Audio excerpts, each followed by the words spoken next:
So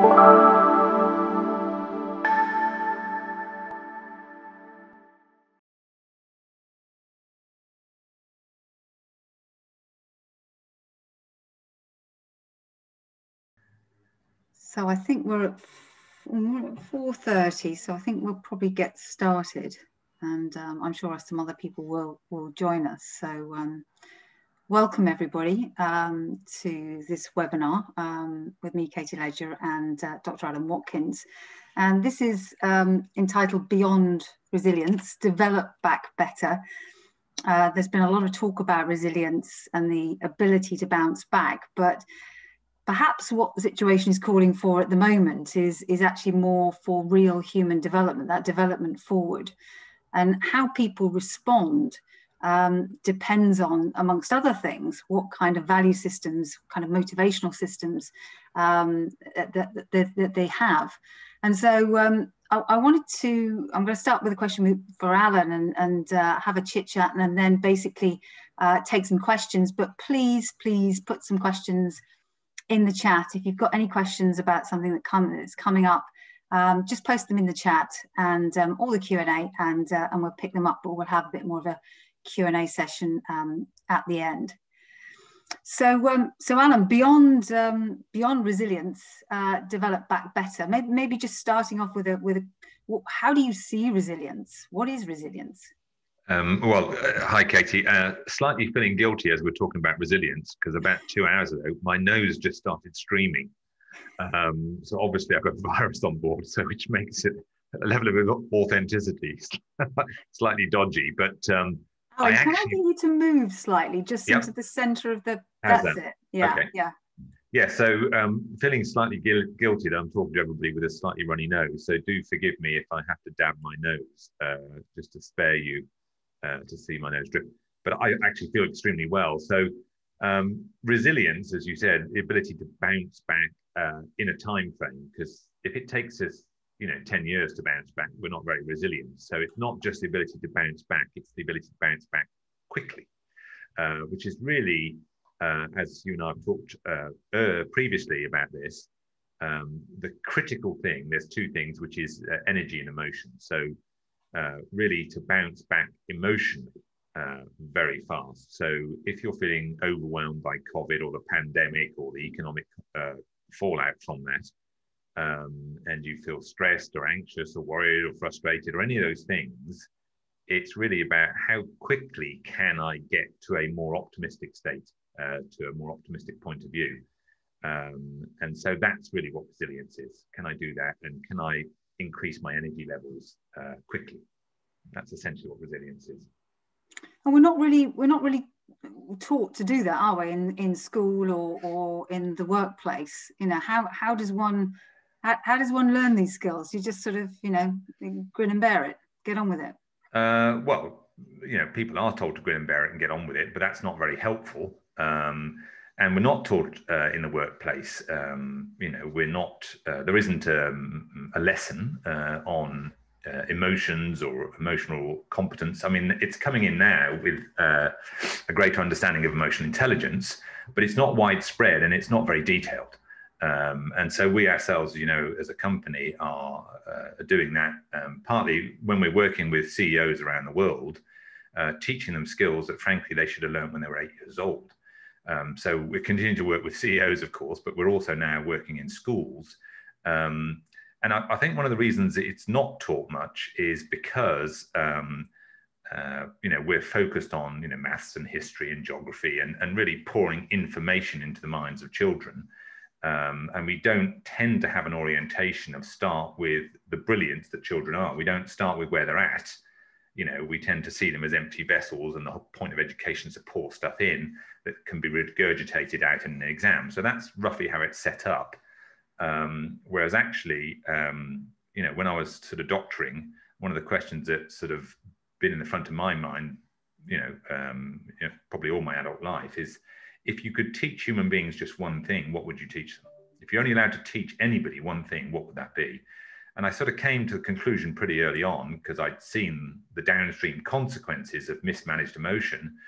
It was the ability to take ownership and regulate your own emotion, because when you don't do that, it impairs decision making, it impairs performance, it absolutely impairs health, and it also impairs your sense of who you are.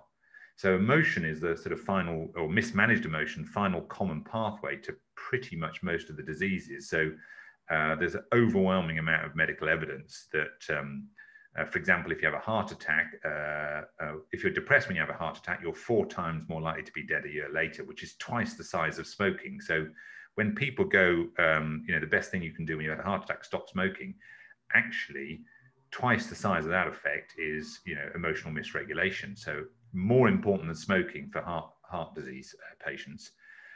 So it sort of started there with my medical training, going, well, actually, emotions are unbelievably important.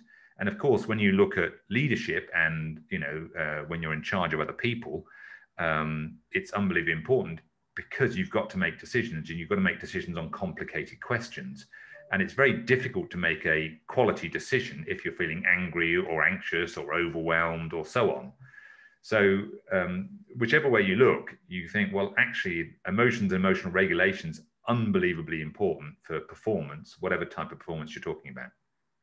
And what about talking about resilience in a time of COVID? A lot of people were coming up to what feels like a year of being at home. That people are dealing with that in different ways, and it's having different impact. Well, different ways depending on how skillful you are emotionally. So if you've never really learned to regulate your emotions, then the whole last year is extremely difficult for you. And depending on what your parents did or didn't teach you, or whoever it was that brought you up, if you learned that when things get tough, the appropriate emotional response is to panic, to worry, to feel victimized by something, the virus, then that's largely how you're playing in response to the virus. Whereas if you were brought up and you had the good fortune to have parents who taught you how to regulate your emotions, then you'll probably take a slightly more optimistic view of the future than a pessimistic view. So it largely depends on how we've been trained to respond. But generally speaking, across global populations, because most human beings in all countries around the world, and we, as you know, we work in all countries around the world, most people aren't at the level of emotional literacy and emotional regulation that they could be at. So, one of the ways of knowing that is when we go around the world and we ask people, how many emotions do you even notice in your own system? Most people can't identify more than 10 or 12 out of 34,000. So there are 34,000 different emotions it's possible for a human being to feel, and most people know a dozen. So the emotional literacy is very poor in pretty much every nation on earth. Why is that? Well, because we're focused on maths and English and history and geography, and we're not focused on our own internal capability. We're focused on stuff out there, not stuff in here. Now that is changing. People feel it's not that important, it's just like pull yourself together, man, and Well, that's not great advice, is it? Like when somebody's feeling overwhelmed, and you say pull yourself together, that doesn't help them at all. In fact, it often makes people worse. So what people really need help with is, well, how do I pull myself together? And what does that really look like? I mean, it's a nice statement, but what does it really look like? And the essence of resilience is emotional regulation. And the good news here is you can teach people how to do that. And it starts by understanding what emotions are. Then it starts by understanding what emotions you have right now, and then learning to change your emotional state. Now, the good news here is human beings change their emotional state all the time. They just don't do it on purpose. So the sun comes out, we all feel better. There's a nice fall of fresh snow, that makes us feel excited.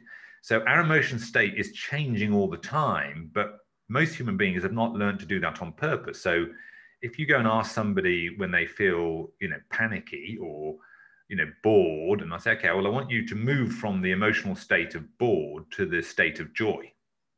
Most people can't do that. Why not? Nobody's ever taught them. So things can trigger them into different emotional states, but if they go, well, I really need to be more joyful or more inspiring or more invigorated for this meeting, well, go on then. How do I do that? Yeah. People can't do it. And so that's...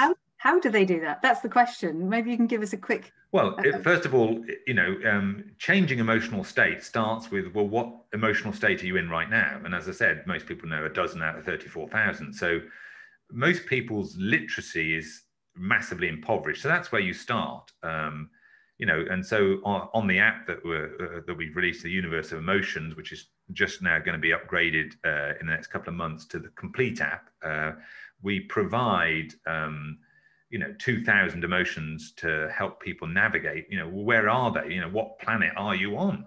And if you don't know what planet you're on, you're lost. And so it's difficult to move to a more constructive, more positive emotion if you don't know what planet you're on right now. So it starts with being able to accurately, I feel overwhelmed, or I feel frustrated, or I feel annoyed or disappointed or irritated or whatever. So it starts with a realistic appraisal of, well, where am I? Because to figure out what's the antidote, what's the positive emotion I want to get to, well, it kind of depends on where you are right now. So the antidote, for example, to frustration isn't love, because getting from frustrated to love is a very, very difficult switch to make. The antidote to frustration, a much better planet to get to, is patience. So the move from frustration to patience is much easier than the move from frustration to love. And so what one learns over time is some of the positive emotions are better antidotes than others to the negative emotions. So start by understanding where are you, and then start to cultivate a repertoire of positives that you can move to. Quick question, Alan. It would also be good to see a couple of slides on that, which might simplify for people as well. Question from Nicholas: Where does 34,000 emotions come from? Do we even have words to label them all? Great. How has this been proven in accordance to some scientific standard? Right. So if you want to understand who are the world champions at emotions and insight into emotions, you've got to go and speak to the people who are studying what's called the contemplative sciences, not the neurosciences, my own background. In fact, the neuroscience community is engaged with a contemplative science, and the world experts are the Tibetans. So it's a Tibetan estimate, essentially. And they are the world champions. Tibet's a very interesting country. So they haven't built computers. There aren't any, international FANG-dominated tech companies coming out of Tibet. The most advanced technology coming out of Tibet is yak butter. But what they are world champions at is emotions. And so it's their estimate, 34,000. And that came out of a book that Daniel Goleman himself wrote with the Dalai Lama. So that's where that information comes from. And to the answer about how many words do we have, the English language, probably the most expansive language on earth, certainly in terms of the size of the dictionary compared to other languages, there are about 4,000 individual words for emotions, different emotions. So many of these 34,000 emotions need more than one word. So for example, there are 8 types of happiness, there are 6 types of anger, and so on. So you often need more than one word. And there's a lovely dictionary, the Dictionary of Obscure Sorrows, which I particularly like, which has looked at some of the more opaque or obscure planets in the universe. So I'm quite fascinated by that. So for example, there's a lovely planet on the positive side of the universe called Mudita, which is the opposite of Schadenfreude. So those that know Schadenfreude, which is the feeling you get when you're amused by somebody else's misfortune, those kind of epic fail videos you see on YouTube, and people get pleasure in seeing somebody else fail. Well, the opposite of that is mudita, which is the pleasure you get from somebody else's success. So most parents would recognize that sort of swell of pride and enjoyment when their kid does well. So that's called mudita. So there are thousands out there. So it comes from the Tibetans. 4,000 English words. You need more than one word for most of the planets. One other question from Joel on the influence of childhood on regulating emotions. I have a brother 3 years younger who went through mainly the same experiences growing up. Both of us respond very differently in adulthood. I'm positive, he isn't. Yeah. And I haven't consciously done anything to change that mindset. Why the difference? Because you didn't go through the same experience. I'm very different from my kids. A they're from my siblings, I should say, and my kids are very different from each other. And just because we grew up in the same household doesn't mean we had the same experience at all. And there's some very subtle influences on, how we get to see the world. So if I can give you a very simple example, imagine you're pushing your child in a pushchair down a busy street. This is in the days when we could go out and shop and all those kind of things.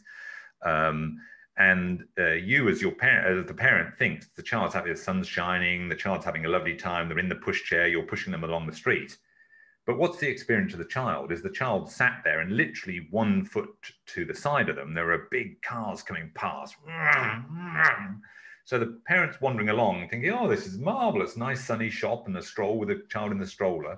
And the kid's having a terror experience. Oh my goodness, coming right past. So sometimes we inadvertently bake these things into our child. We don't even realize what's happening. So just because we grew up in the same household doesn't mean, we're of the same disposition or we've got the same emotional regulation capability. Sometimes these things are very, very subtle. I mean, just look at your own experience as an adult. What can trigger a feeling of exclusion, for example? It can just be the look in somebody's eyes on a Zoom call, that you feel like they've kind of just excluded you. And it's just the flicker in half a second, and it can trigger an emotion. So emotions can be triggered, particularly when you haven't got control of them, by real subtle clues, which you wouldn't necessarily notice in the difference between a brother and sister growing up. So these things can be very, very subtle. And just because we grew up within a year of each other in a household doesn't mean we've had the same experience. And even when we've had, I know this when I was doctoring, and one of the things that happens, it's an amazing thing to be trained as a doctor because you come up close and personal with human suffering on a daily basis. And you're often, seeing patients unfortunately pass away. And I learned when I was 22, 23 as a doctor, because I was in the room at the moment when somebody passed, and I could be stood next to a colleague of mine. And for me, it was a very profound experience, a very profound moment to see somebody pass away. And it taught me a great deal about the importance of appreciating life and what it means to be alive. And my colleague, who had the exact same experience, didn't take anything away from that experience. We'd be stood there to see the patient would pass away, and I'd have to sit there for another 15 minutes just processing that. And my colleague would go, oh, he's dead. Oh, right. Lunch. Let's go for lunch. Sausages for lunch, I think, in the canteen. Are you coming for lunch? So even if you did have the same experience, doesn't mean you interpret it in the same way. So these things are very subtle. So that's why siblings who apparently grew up in the same household can be profoundly different. Can you just take us through, because you talked about shifting emotional states. Can you just take us through briefly kind of the iceberg and what we call the iceberg, but that sense of from the inside out and how that works, how we get a sense of control? Yeah, so Coherence, where I've written extensively about that, comes out its second edition in a couple of months, or get the first edition if you can't wait. So if you look at what we call the integrated performance model, most human beings want better results. Doesn't matter whether we're talking business results or health results or sporting results or academic results for our kids. The results are driven by what we do, the choices we make, the actions we take in the world. But what drives behavior? So anybody that's tried to manage other people or lead other people realizes changing behavior is necessary to get a different result. If you don't change behavior, the results remain the same. But how do you change behavior? Well, behavior is driven by what we think. But what drives what we think? Well, that's feeling. What drives feeling? That's feeling and thinking affect each other, but feelings have a much more dominant effect on thinking than the reverse. But even if you've got control over thinking and feeling, it's not enough, because emotions drive feeling, and what drives emotion is physiology. So beneath the surface, the stuff that you can see here in the gray and the stuff that you can't see, there are four levels to the human system. So if you want to be brilliantly resilient, you actually have to get to grips with every single one of these levels, particularly the physiology. So the journey starts with the physiology. So every bodily system, whether it's your heart, your lungs, your liver, your spleen, your kidneys, your muscles, your joints, whatever it is, generates signals that they send to the brain. And these are electrical signals, electromagnetic signals, chemical signals, pressure waves, sound waves, heat waves, light waves, all of that. Take all of those signals from all of the systems. That's what an emotion is. It's energy in motion.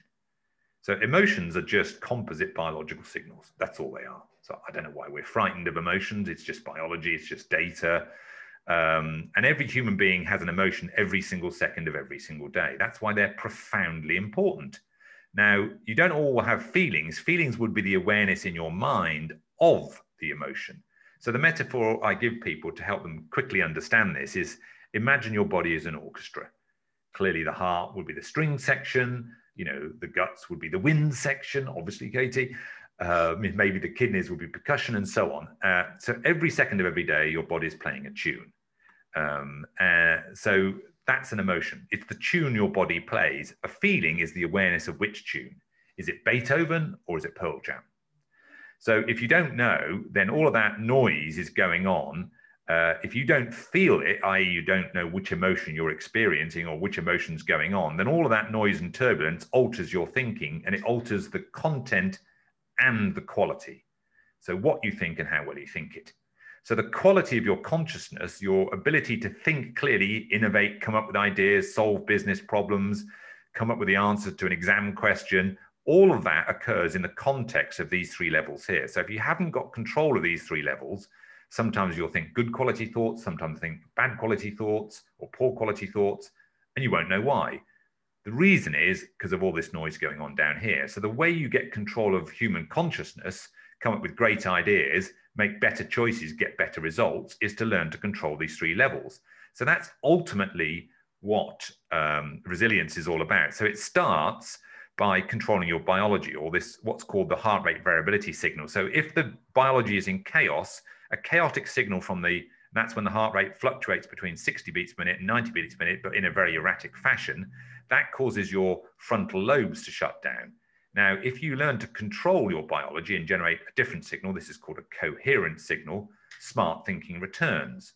So even listening to me right now, as I'm explaining this to you, if your biology is in chaos, if you're in panic, confusion, worry, concern, basically it inhibits your frontal cortex, which makes you much more reactive. You lack clear thinking. You're much more emotionally labile. You'll make poorer decisions. Your resilience will be low. You'll make poor health choices. If you control your biology, put a coherent signal into your brain, you do the opposite. You start to learn to control your response, i.e. you become response able. Your thinking is clearer. You're more emotionally stable. You're making better decisions. Your resilience is much better. You make better health choices. So it starts with the biology. Am I generating chaos or coherence? And the way to control your biology is to control your breathing. And again, if you've watched any of our previous webinars or you go and watch any of my TED Talks, I explain how to do that, or if you read the books, explain how to do that. It's a very specific breathing technique. Basically, you breathe rhythmically, evenly, and through the heart every day. That's an acronym to explain to you what you're meant to be doing. So it's rhythmic, even breathing through the heart every day. Breathe. That will stabilize your biology, generate a coherent signal. So now you've got a stable platform. So then the game shifts into your emotions. Now your emotions can be activated.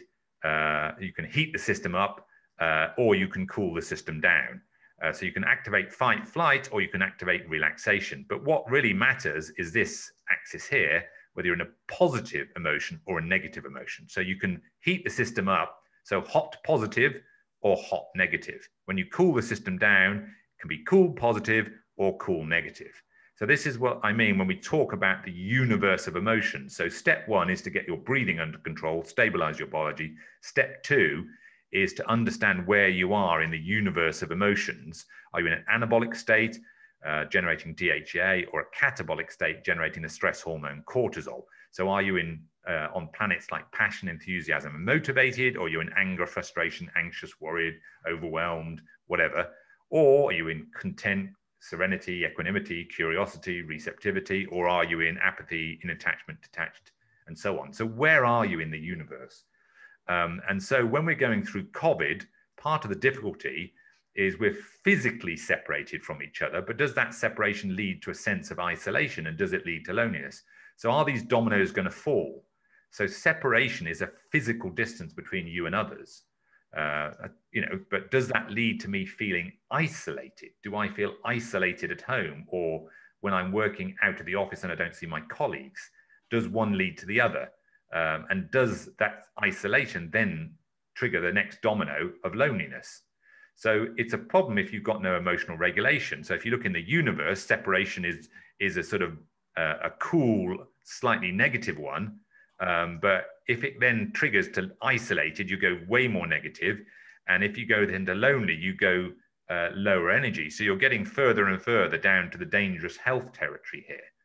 So that's why it's critical that you intervene and learn to regulate your emotions. And that's essentially what the app will do for you. So if you download the app, it'll show you how to track your emotions, how to control your biology. You can see your own heat map. You can see the heat map of your friends and family and so on.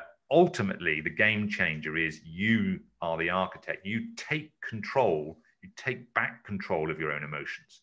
So that's what we're trying to encourage people to do, and to give them the ability and the skills and put it on their phone and put it in their hand to be able to do that, because that's the skill they need to be resilient in the face of COVID or a resignation or a loss of whatever.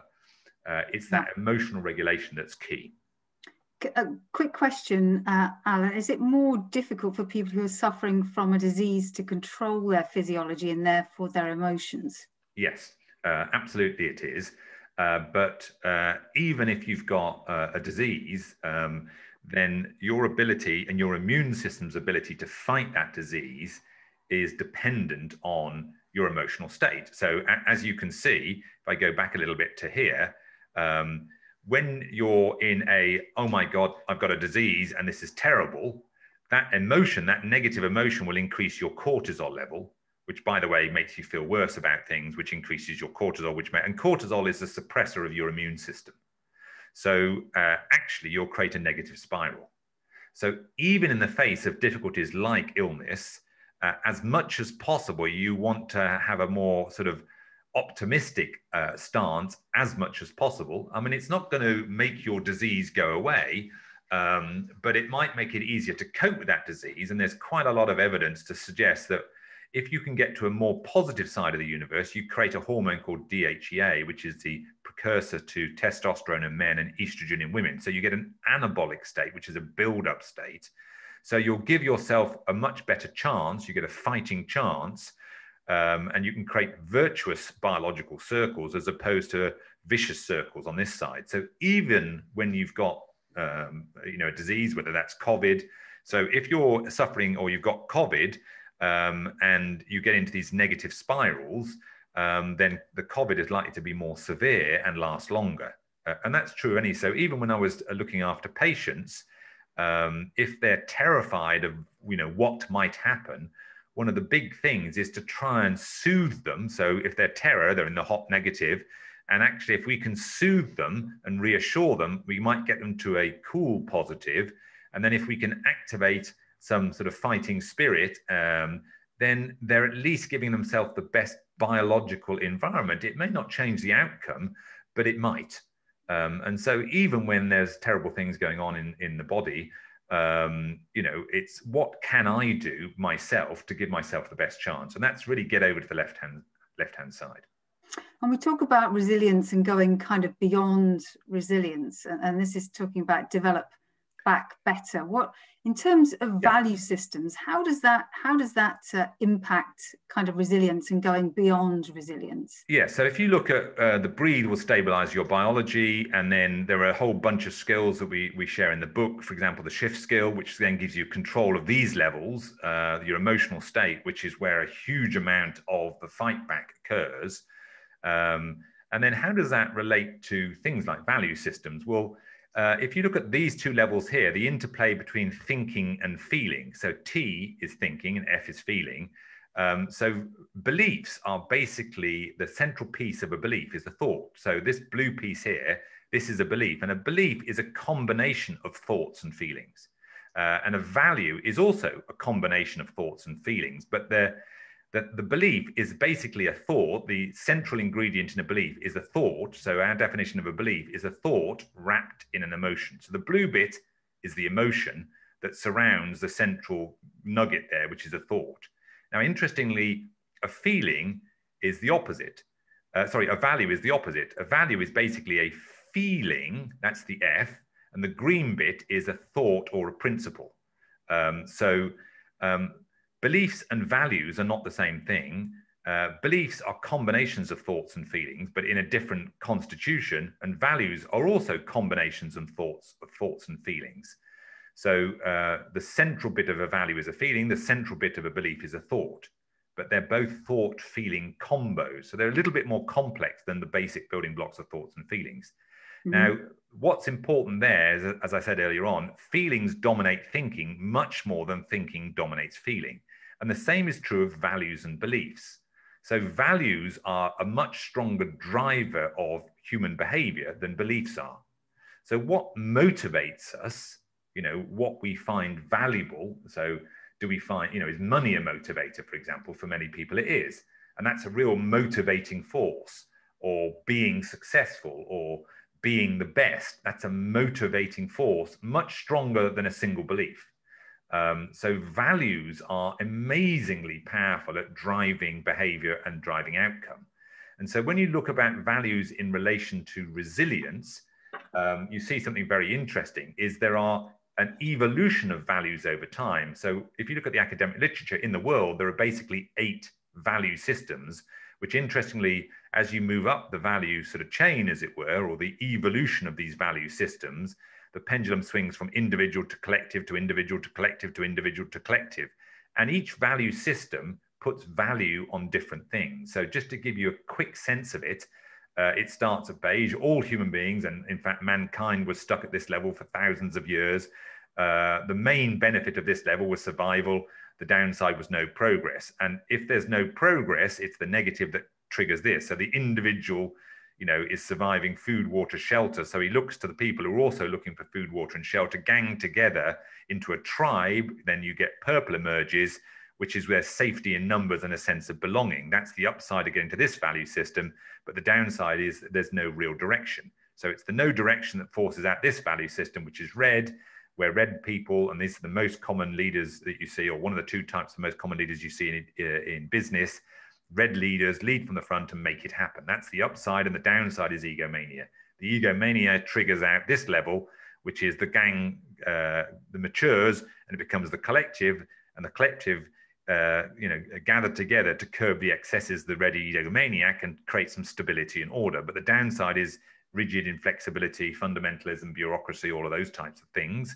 And it's that inflexibility that triggers the next level up, which is orange, which is pragmatism. And the main benefit is wealth and growth. But the downside is greed and manipulation. The greed and manipulation triggers the green, which is there's got to be a better way. We've got to take better care of people. We've got to be more inclusive, diversity, gay rights, feminism, corporate social responsibility, all of those types of things, care for people and the planet. The downside is it stagnates and gets a bit mean, green, dismissive.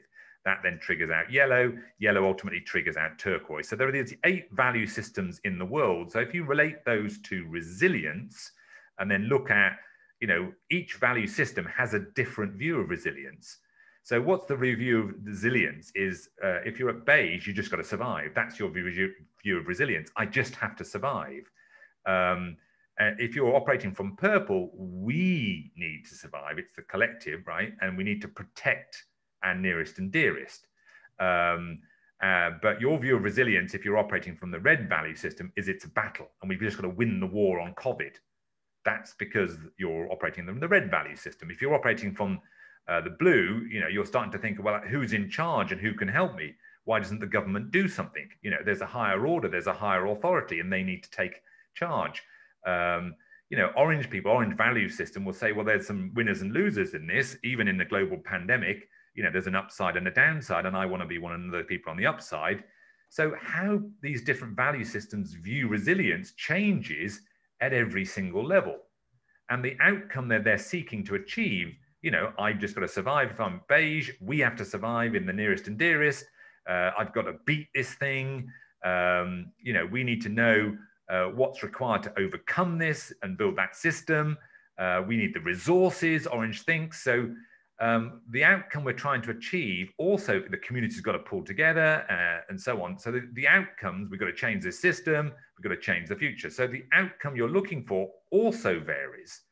And the kind of things that you're doing to boost your own resilience is, you're just meeting your personal needs, you're ganging together. These people tend to be the ones that tend to exercise and think exercise is the only answer to resilience. These people are looking a bit beyond that and saying, well, actually, there's a bit more of a structured approach. We've got to do the right thing.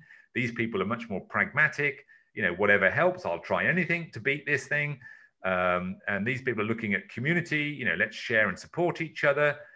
These people are taking a more sophisticated view, brainstorm, and so on. And how it fails also varies. So if you're running a company with people from lots of different value systems, then your approach to resilience as a phenomena has to flex according to, the value system of most of your staff. So if most of your staff are in the orange, then, your response to COVID and building emotional resilience in your staff has got to be orientated around that level of development. Whereas if most of your people are red, you've got to talk in red language, you've got to keep things simple, and your response to COVID and how you support the staff has got to understand the developmental level of where the staff are operating from. So you cannot impose a one-size-fits-all, even in relation to something like resilience in the workforce.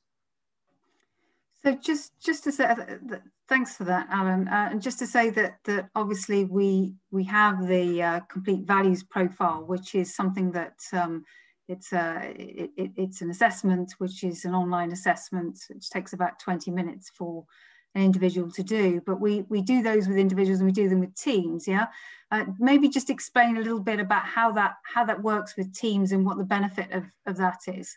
Well, it's unbelievably important, and whether people realize it or not, we're all operating from one of these 8 levels. I mean, the things that really motivate us, really drive our behavior, drive us forward, drive our response to COVID or global pandemic, those are our inner value systems. And most people don't know, which value system they're operating from. But it really, really helps once you uncover that, not only for yourself, because you now know what makes you tick, what is most important to you, but also as you move up to the next value system, as you grow up as a human being and mature, you do something what we call transcend and include the previous level. It's a bit like as a child learns to run, they don't lose the ability to walk and they don't lose the ability to stand up. So, as they learn to run, they've still got the ability to walk and they've still got the ability to stand up. So with each new level, you transcend and include the previous level. So if you're operating from the blue value system, you now know what's important to you as an individual, but also where's the next bit of growth? What's the next developmental step? Well, I've got to now understand what orange offers and see if I can move healthily into the orange. So it gives you a developmental path to follow in a way that personality profiling doesn't. And by the way, in fairness to personality profiling or typology or strength finders, all those descriptive assessments, they were never designed to give you a developmental path. And that they were built, as in the 50s and 60s as an observational description of human beings. So when you know your own value systems and you know the value systems of your colleagues, it can enable you to create a profound reconciliation of a lot of tensions that go on in relationships. And a lot of these tensions are misdiagnosed as a personality clash, and that's hardly ever the case. They're usually a values malalignment. I'm operating from a different value set than you are, but I didn't realize that, so I assumed it was personality. It wasn't personality at all. It was values. Now, interestingly, when I see that if I look at my report, I do the online assessment, I look at my report and I go, okay, well, I'm operating on orange and I've got no blue. Katie, you've got a lot of blue.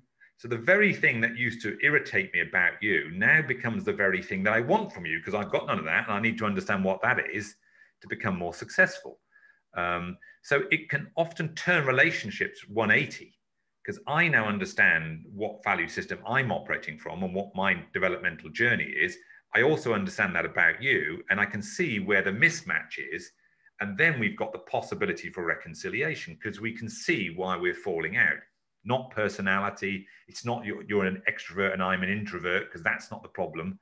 It's that we're operating at different value systems. So it can be profoundly important, not only in terms of getting the right resilience strategy and well-being strategy for your workforce, because that plan that you're going to roll out to your staff, one size fits all, just won't land with a lot of staff, because it might be appealing to the wrong value system. So if you don't understand the value system, the motivational systems that are driving your people, you're likely to roll out a plan that won't really land, and then you won't know why it's not landing properly. And it's because it's not tuned in effectively to their value system. So it can really help. I know what my value system is, I know what yours is, I can see what the regulation, I can see what the staff is, and it changes. Different departments have different value systems and where their gravity sits. So understanding all of that can give you a much greater precision on how you really help and support people. And also with teams as well. So looking at how teams lean into management style, for example, and how they implement and how they look at strategy can be, people can have very different value systems depending on how you unlock the diversity, right? So the real diversity, the real differential, the reason diversity is so profoundly important is because it drives wiser answers, and therefore wise answers produce less suffering.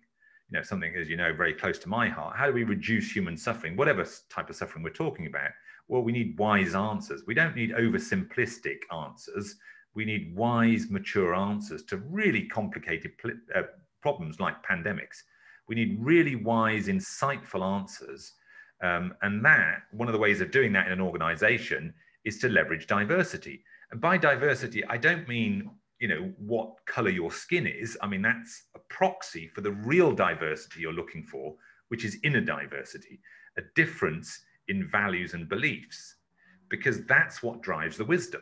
It's the inner diversity rather than the surface diversity. I mean, if you've, had the misfortune to, be born with a disability, or, like one of my 4 boys is profoundly autistic, disability, what really matters is you can see 2 people with the same disability or different disability operating from the same value system.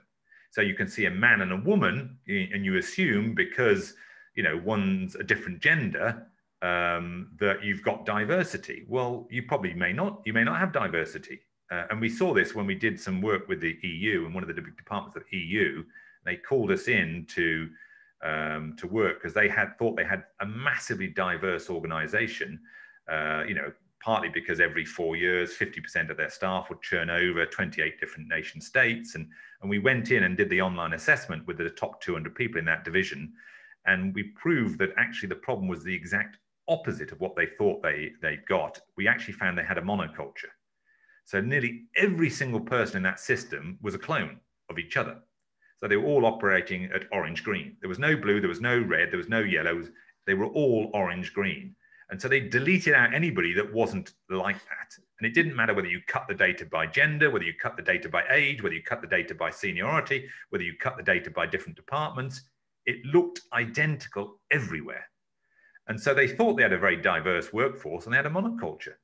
So that's why these things matter. You've got to get proper data on what's really going on the inside of people in order to leverage diversity. Question, you were talking about wisdom. Catherine's asking what sorts of people in the world are turquoise? There aren't many in business, that's for sure. If we look at our database, in 1959, there were only 2% of the global planet had reached green.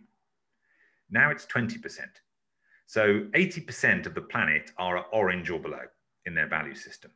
And 20% have got to green, but only 1 to 2% of the global planet are in yellow or turquoise. So you don't see many of these people. In business, turquoise people tend to be leading movements rather than businesses. Or if you do occasionally see them, and I think we've got about 3 on our database of about 15,000 leaders around the world. The ones that we had got were either leading small enterprises, or they were leading something complicated that was interfacing between public and private and doing something really complex, but often missionary, visionary kind of, save the planet type stuff. So you don't tend to see them running standard businesses. They're more on a mission, but there aren't many of them out there.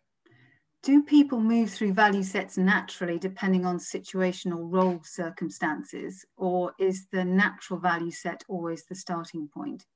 No, all of us start at beige. So when we're born, we all start to survive this week. So food, water, shelter. And then, we sort of bond with our family. So we naturally go up to purple, and we belong to our family, and our family belongs to us. And then in the teenage years, we start to try and make something happen, find our way in the world. And then unfortunately, many human beings stop. They don't go any further than that. But if circumstances are right, or you have a good guide, one or two people start to notice that actually something's going on here. So I'm minded of a story of a friend of mine who was doing some work in Africa, and they found this village in Africa, and this was in an area that was completely awash with malaria. And there was one village, no malaria. And so he went to investigate, how is it where every single person in the sort of 50-mile radius had malaria, or was, the villages were troubled with malaria. There was one village that didn't have malaria. And it's because there was somebody been working with value systems in that village. And they realized that in the sort of rural villages of Africa, they needed to get medication in. So in the tribal culture, largely purple, this person had gone into this tribal culture and started to work with these people and thought, right, in order to eradicate malaria in this village, we need to get the medicines in. Now, in order to get the medicines in, we need a landing strip, because we're miles and miles away from the biggest city. We'll need to create a landing strip so we can land some aircraft. So what they did is they wandered around the village, and the noisier tribal women it was, who were a bit bossier, thought, oh, there's a little seed of red here. They're trying to sort of take control, which is the red quality. So they got these red ladies to sort of step forward and start to organize the other members of the tribe. And with these red people, they started to beat down a runway so they could get the planes in. And so gradually, without giving you the whole story, they took members of that village from red, and then some of the red ones started to wonder why we were doing this and what's really going on. And they managed to get one or two of the red ones into blue, and then one or two of the blue ones into orange, and one of the orange ones into green. And they gradually evolved them up the spiral. And planes eventually started to land, bring the medicines, and then the people who reached green started to set up clinics that would take care of the villagers and so on. And they eradicated malaria when everyone else. So most people will get to red spontaneously. And if people are paying attention and curious about their life and curious about what they could become, they may get further than red. But we certainly see a lot of human beings, certainly, our sort of narcissistic, celebrity-obsessed culture. We can see many celebrities still stuck at red. I'm not saying that there's anything wrong with that. I mean, they're often extremely entertaining and very amusing to watch. There's nothing wrong with it, but they're at the red value system. I mean, often the best person to go for a drink with is somebody who's operating with the red. You'd have a great time. You might find the blue people having dinner with the blue people a bit slightly duller. So there are upsides and downsides to all of these levels, but life circumstances can lead you up. But the best way to go up is to, assess where you are and start to understand these value systems and what drives you from red to blue and blue to orange and orange to green and so on. Okay, thank you for that. Leslie's asking if we can share the slides with people, so we can share those afterwards. I'm just conscious if there's any other questions coming in. I think we've got most of them. One thing I would say is that we actually are offering a certification in the values profile, and we have a corporate certification course starting on the 2nd of March. If anybody's interested, please get in touch. I'll send some information after the end of this webinar, but it's a way of basically being able to scale the values within your organization very quickly and very cost effectively. So please do get in touch about that. Are there any other questions? I know, Alan, you've given us a lot today, a lot to think about, and a lot of how all of these elements are linked. Any just kind of parting thoughts? Because I'm conscious. Yes. So I see somebody's asking a question now. You said that. So yes, Catherine. Let's see if Catherine. Let me see if I can I ask to unmute? Somebody's raised their hand. I was just about to give you a wonderful parting thought, but somebody might have a better thought than me. So let's see what they're saying. Do we know what Catherine's saying? Can we hear you? Can you hear me? Yeah, it certainly can. Hi, good afternoon, Alan. Hi, Katie. Thank you, as always, riveting stuff. as somebody who's just going in to work with a new team, is there an optimal timing point for engaging with this work in terms of people being, you know, trusting and in a certain point of a team effectiveness journey? I just wondered if there was some advice there. Yeah, a great question. So there's that lovely phrase, isn't there? Knowledge is power. So if you know yourself better and you know your colleagues better, that enables you to intervene more powerfully. So I'm all for, you know, maybe that's just me pathologically curious, knowledging up all the time, you know, insatiable sort of thirst for knowledge and understanding and wisdom and so on. So, you know, the sooner the better is my simple answer to that, is that as you understand, if you say trust, you know, everybody realizes that trust is a central thing for team and team effectiveness. So we think of trust as an acronym, TRUST. So the central letter U is understanding. So you can't build trust very easily unless, you know, if you don't understand somebody, it's difficult to trust them. If they don't understand you, it's difficult for them to trust you. So the central piece of trust is understanding. So in that acronym of trust, the central letter is understanding. So what's the T and the R and the S and the T? Well, in order to trust somebody or have them trust you, if you want to build trust with somebody else, you've got an action, and that's to take responsibility. That's what the T and the R stands for, to take responsibility. What for? Understanding. Understanding what exactly? S and T. Someone else's traits. So you can think of trust as an acronym. Take responsibility. I do something, take responsibility, TR, for understanding you, someone else's traits. And those traits are driven by their motivational system. So if you want to build trust in a new team, you've just arrived, you want to build trust in a new team, it's unbelievably useful to know that your colleagues don't have the same value system as you. Because we tend to wander through the world thinking everybody sees the world like we do, and they don't. You know, everybody has the same value system as us, and they don't. So if you, it's like having a little bit of an MRI scan or an X-ray, I can see the value system of those people around me. So I might be operating from red. I might be a bit of a party animal. You know, I love a bit of a fun and you know, the challenge of that. And I like to move at speed, but the people around me are all blue. They don't want that at all. So come on, guys, you know, and they're going, no. Oh, what's the matter with you? And I'm sort of pitching my red stuff, and that's not what they want at all. So if I understand that in the first few days when I've joined a new organization, a new team, it's a game changer. Then I've got to go, well, hang on a minute. Actually, what is it that's driving them? And I then have to be able to adjust my, you know, relationship strategy with them.